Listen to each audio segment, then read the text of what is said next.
Hi hi hello ನಮಸ್ಕಾರ ಎಲ್ಲರಿಗೂ. Nature spirit nine ಆಟ್ Kannada tarot card ರೀಡಿಂಗಿಗೆ welcome. ಇವತ್ತಿನ ರೀಡಿಂಗ್ ಯಾವುದಂದರೆ, ನಿಮ್ಮ ಪರ್ಸನ್ ನಿಮ್ಮ ಬಗ್ಗೆ ಯಾವ ಭಾವನೆಯಲ್ಲಿದ್ದಾರೆ ಅನ್ನುವಂತಹ ವಿಚಾರಕ್ಕೆ ಸಂಬಂಧಪಟ್ಟಂತಹ ರೀಡಿಂಗನ್ನು ಮಾಡ್ತಾ ಇರೋದು.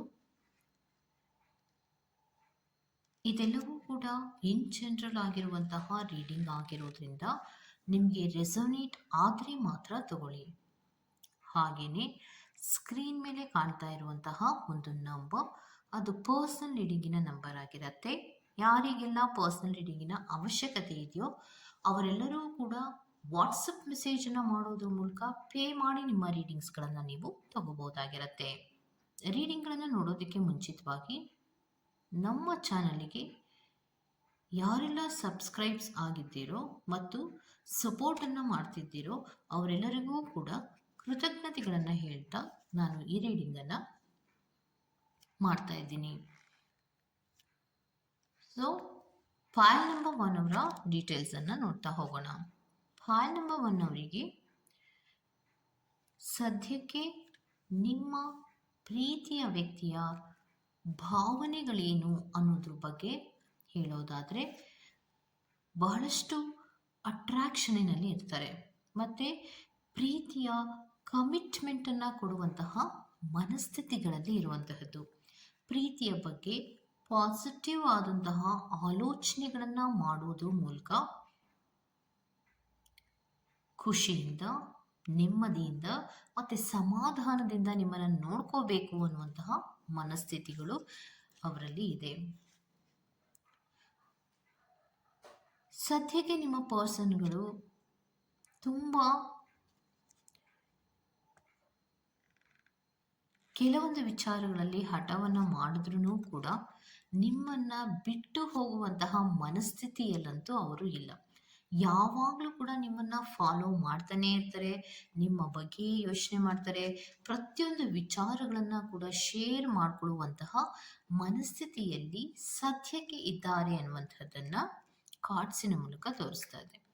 ಮತ್ತು ಇನ್ನೊಂದೇನು ಅನ್ನೋದಾದರೆ, ತುಂಬ ಕಾನ್ಫಿಡೆಂಟ್ ಆಗಿ ಇರುವಂಥದ್ದು. ಪ್ರೀತಿಯಲ್ಲಿ ಯಾವುದೇ ರೀತಿಯ ಗೊಂದಲಗಳಿಲ್ಲ ಅಥವಾ ಮಿಸ್ಅಂಡರ್ಸ್ಟ್ಯಾಂಡಿಂಗ್ಗಳನ್ನು ಮಾಡಿಕೊಳ್ಳುವಂತಹ ಮನಸ್ಥಿತಿಗಳು ಕೂಡ ಅವರಲ್ಲಿ ಇಲ್ಲ.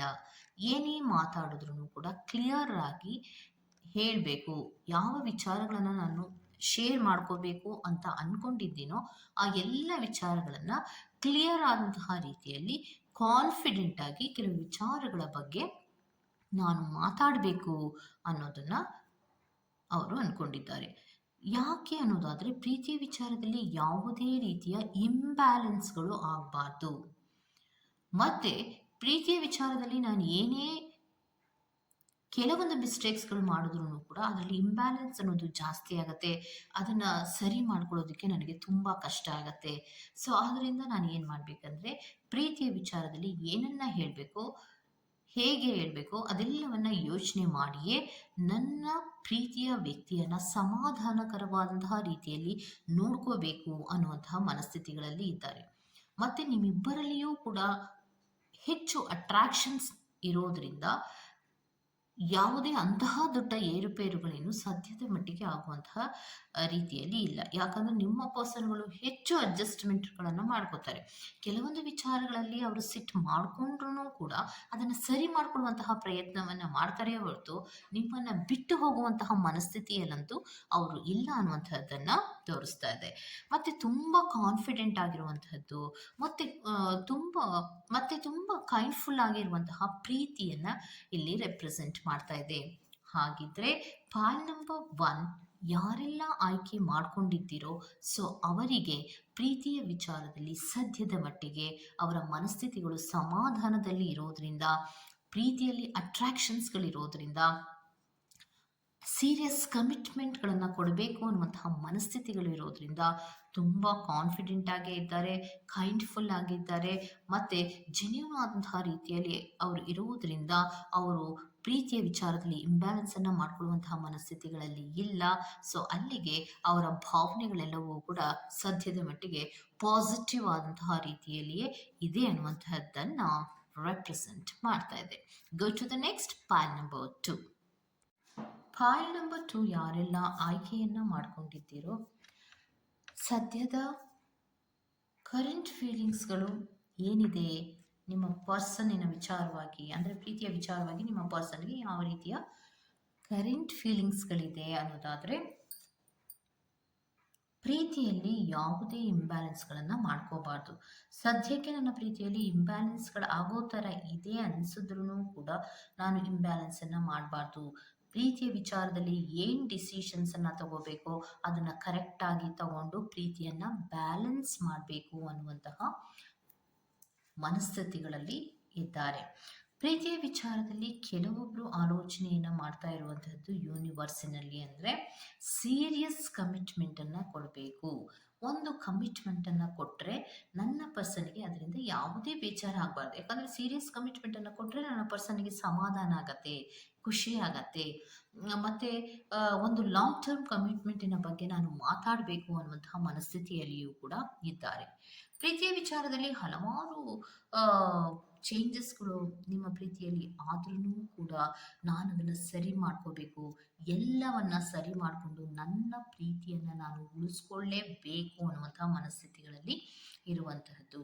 ಮತ್ತು ಕೆಲವೊಬ್ಬರಂತೂ 2-3 ಕಾರ್ಡಿನಲ್ಲಿ ಬರೋ ಪ್ರಕಾರವಾಗಿ ಲಾಂಗ್ ಟರ್ಮ್ ಕಮಿಟ್ಮೆಂಟನ್ನು ನನ್ನ ಪ್ರೀತಿಯ ವ್ಯಕ್ತಿಗೆ ಕೊಡಲೇಬೇಕು ಅನ್ನುವಂತಹ ಮನಸ್ಥಿತಿಗಳಲ್ಲಿ ಇದ್ದಾರೆ.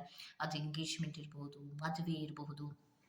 ಈ ತರಹದ ಕೆಲವು ಕಮಿಟ್ಮೆಂಟ್ಗಳನ್ನು ನನ್ನ ಪರ್ಸನ್ನಿಗೆ ನಾನು ಕೊಡೋದ್ರಿಂದ ತುಂಬ ಖುಷಿಯಾಗಿ ಇರ್ತಾರೆ, ನಾನು ಕೂಡ ಖುಷಿಯಾಗಿರಬಹುದು. ಪ್ರೀತಿಯಲ್ಲಿ ಇಬ್ಬರೂ ಕೂಡ ಬ್ಯಾಲೆನ್ಸ್ ಅನ್ನುವಂತಹ ರೀತಿಯಲ್ಲಿಯೇ ಮುಂದುವರ್ಕೊಂಡು ಹೋಗಬೇಕು. ಇಲ್ಲ ಅಂದರೆ ನಾನು ಈಗ ತಗೊಳ್ಳುವಂತಹ ನಿರ್ಧಾರಗಳು ನನ್ನ ಪ್ರೀತಿಯ ಮೇಲೆ ತುಂಬ ಎಫೆಕ್ಟ್ ಆಗತ್ತೆ ಅನ್ನುವಂತಹ ಮನಸ್ಥಿತಿಗಳಲ್ಲಿ ಇದ್ದಾರೆ. ಯಾಕೆ ಅಂದರೆ ಪ್ರೀತಿಯ ವಿಚಾರಗಳಲ್ಲಿ ನಾನು ಪಾಸಿಟಿವ್ ಆಗಿ ಆಲೋಚನೆಯನ್ನು ಮಾಡಿದ್ರೆ ಪ್ರೀತಿ ಅನ್ನೋದು ಒಂದು ಬ್ಯಾಲೆನ್ಸಿಗೆ ಬರುತ್ತೆ. ಯಾವಾಗ ನಾನು ಪ್ರೀತಿಯಲ್ಲಿ ಏರುಪೇರುಗಳನ್ನು ಮಾಡ್ಕೋತೀನೋ ಪ್ರೀತಿ ಅನ್ನೋದು ಬ್ಯಾಲೆನ್ಸಿಗೆ ಬರೋದಿಲ್ಲ, ಆಗ ಅದು ನನಗೇ ತೊಂದರೆಗಳಾಗತ್ತೆ ಅನ್ನುವಂತಹ ಮನಸ್ಥಿತಿಗಳಲ್ಲಿ ಇದ್ದಾರೆ.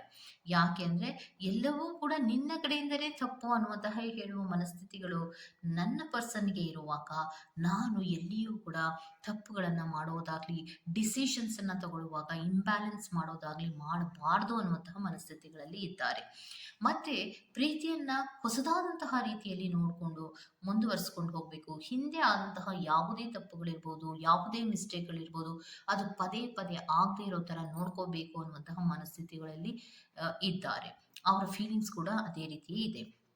ಯಾವಾಗ ನಾನು ಬ್ಯಾಲೆನ್ಸನ್ನು ತಪ್ತೀನೋ ಅಥವಾ ಸರಿಯಾಗಿ ನನ್ನ ಪ್ರೀತಿಯ ವ್ಯಕ್ತಿಯನ್ನು ನೋಡ್ಕೊಳ್ಳೋದಿಲ್ವೋ ಆಗ ಅದು ನನಗೆ ತೊಂದರೆ ಆಗತ್ತೆ, ನನ್ನ ಪರ್ಸನನ್ನು ಬಿಟ್ಟು ಹೋಗುವಂಥ ಸಾಧ್ಯತೆಗಳು ಕೂಡ ಇದೆ ಅನ್ನುವಂಥದ್ದು ಅವರಿಗೆ ಚೆನ್ನಾಗಿ ಅರ್ಥ ಆಗಿದೆ.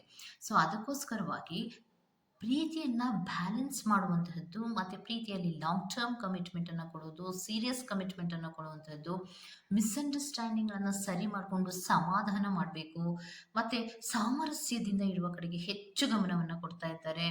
ನಾನು ಕೊಡಲಿಲ್ಲ ಅಂದರೆ ಅದು ನನಗೇ ತೊಂದರೆ, ಸೊ ನನ್ನ ಪರ್ಸನ್ ಏನು ನನ್ನನ್ನೇ ಕಾಯ್ತಾ ಇರೋದಿಲ್ಲ, ಅವರು ಮೂವ್ ಆನ್ ಆಗುವಂಥ ಸಾಧ್ಯತೆಗಳು ಜಾಸ್ತಿ ಇದೆ ಅನ್ನುವಂತಹ ಆಲೋಚನೆಗಳು ಕೂಡ ಅವರಲ್ಲಿ ಇದೆ ಅನ್ನುವಂಥದ್ದನ್ನು ರೆಪ್ರೆಸೆಂಟ್ ಮಾಡ್ತಾ ಇದೆ.